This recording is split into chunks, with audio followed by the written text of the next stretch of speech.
we're obviously here because we still desperately need leadership in this country. In the history of medicine, mental health has been considered separate and unequal.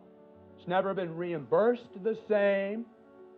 It's never been respected in the same way. And it's been carved out, which means that it's not even considered part of overall health.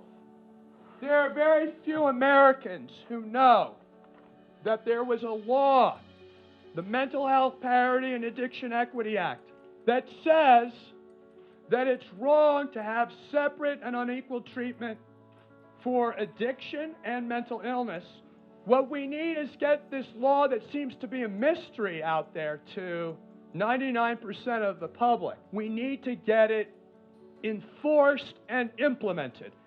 And more than just doing it on the legal side, we need to do it on the cultural side. We need to get the culture of medicine to change so that there is a checkup from the neck up.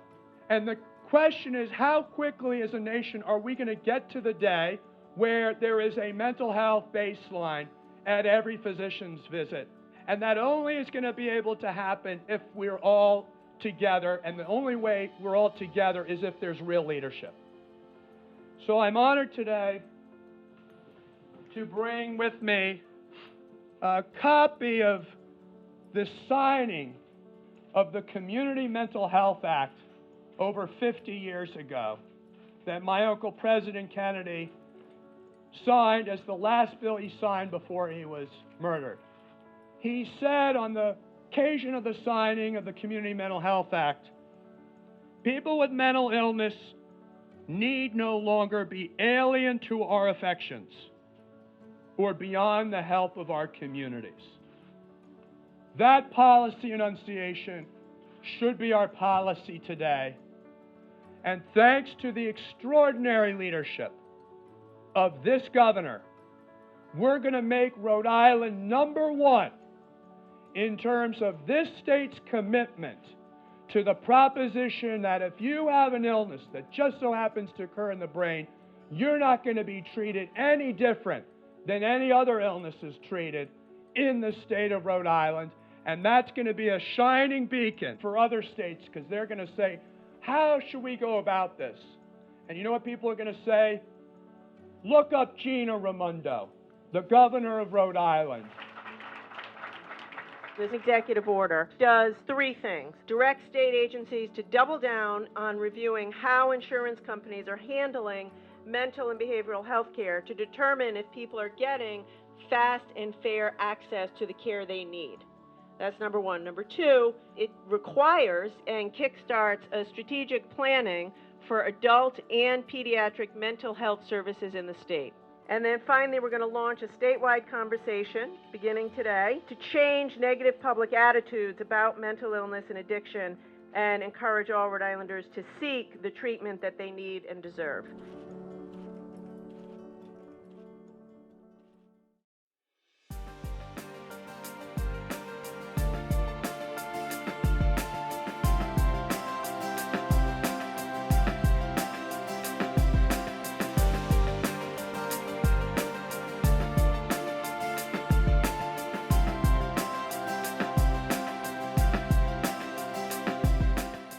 Today, we are sending a very loud signal to everyone in the state of Connecticut that if you have a disease of the brain, you will no longer be treated any differently than somebody with a disease of the body.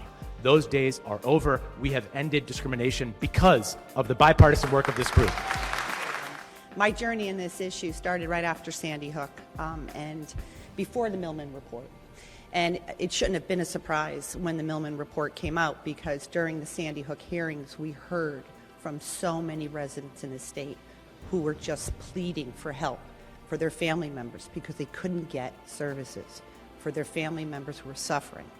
And it just became so obvious that this was something that was wildly important. And while we did pass important legislation that year dealing with mental health, it just wasn't enough. Because not only is it the right thing to do for our kids, the right thing to do for our family members, the right thing to do for the citizens, it's also the smart thing to do.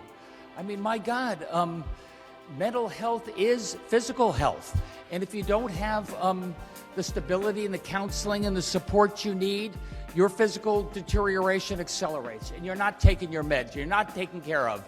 And I'm seeing more and more of this as I go around the state, what's happening in our schools and our colleges, and we've got to be proactive on this. This is an incredibly important bill. There isn't a committee in this Capitol that cannot take up legislation that would help reduce the terrible tragedy that we're seeing now across this country. Addiction and mental illness, overdose and suicide represent an existential crisis to our country right now. We are literally seeing a reduction in overall lifetime expectancy as Americans, when we should be seeing greater lifetime expectancy because of the breakthroughs in cancer and all kinds of other biomedical research. And with the signing of this bill, you're going to be on the way to leading this country on this issue, which you should feel very proud about.